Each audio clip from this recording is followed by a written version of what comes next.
একটা ল্যাবরেটরিতে আমার একজন প্যাথোলজিস্ট ছেলে বা মেয়ে কাজ করবে, তার একটা পরিবেশ লাগবে, তাই না? একটা পুরানা বিল্ডিং, এসি নষ্ট কিছু না, এইগুলো আছে।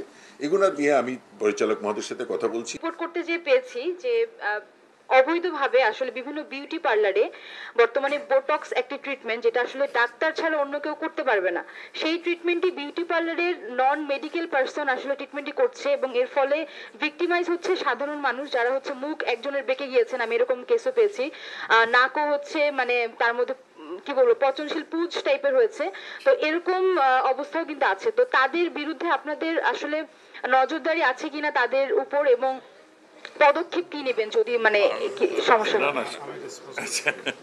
আমি রেসপন্স করি যে আপনার জ্ঞাতার্থে বলি যে আমরা গত বছর যে ড্রাগ এবং কসমেটিক্স আইন যেটা পাস করা হয়েছে সংসদে, সেখানের মধ্যে কিন্তু একটা ধারাতে আছে যে এই সমস্ত জায়গাগুলোকে দেখভাল করবে আমাদের ডিজি ড্রাগ অ্যাডমিনিস্ট্রেশন। আপনি যেটা বলেছেন, কমপ্লেন আকারে আসলে পরে অবশ্যই ডিজি ড্রাগকে স্যার বলবেন স্যার এটা দেখভাল করার জন্য।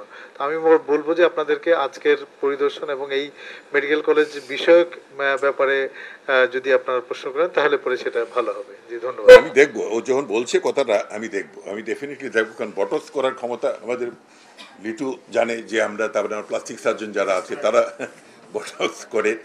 তো সুতরাং আমার হাসপাতালে শেখ হাসিনা বানু ইনস্টিটিউটে হয়, আমাদেরই করার রাইট আছে, আর কারো নাই। তো নিশ্চয়ই আমরা এটা আমি দেখবো। আইন,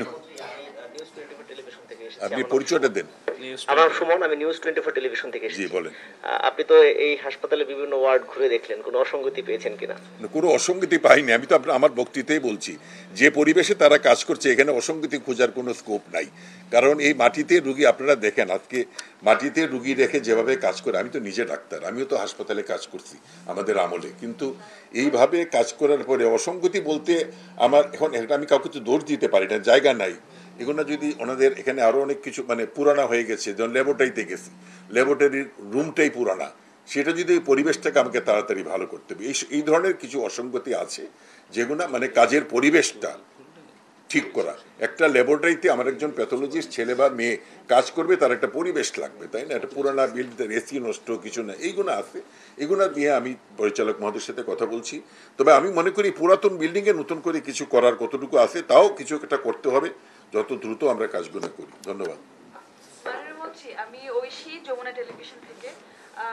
আমার একটা প্রশ্ন, সেটা হচ্ছে বেশিরভাগ সরকারি হাসপাতালগুলোতে এখন দেখা যাচ্ছে যে লিফটের প্রবলেম হচ্ছে, বেহাল দশা দেখা যাচ্ছে, লিফট আটকে যাচ্ছে। কিছুদিন আগে আমরা দেখেছি, আপনি নিজেও লিফটে আটকে একটা বিব্রতকর পরিস্থিতির সৃষ্টি হয়েছে, এবং লিফট ম্যান অনুপস্থিত থাকে ডিউটি টাইমে, এরকম আমরা দেখেছি। লিফট আটকে যাওয়া, নষ্ট তো থাকে, এটি নিয়ে কিছু বলবেন কিনা? কোনো ব্যবস্থা আমরা দেখতে যাচ্ছি? যান্ত্রিক জলযুক্ত যে কোনো জায়গায়, আপনি কয়তলায় থাকেন আপনার বাসা? তিনতলায়।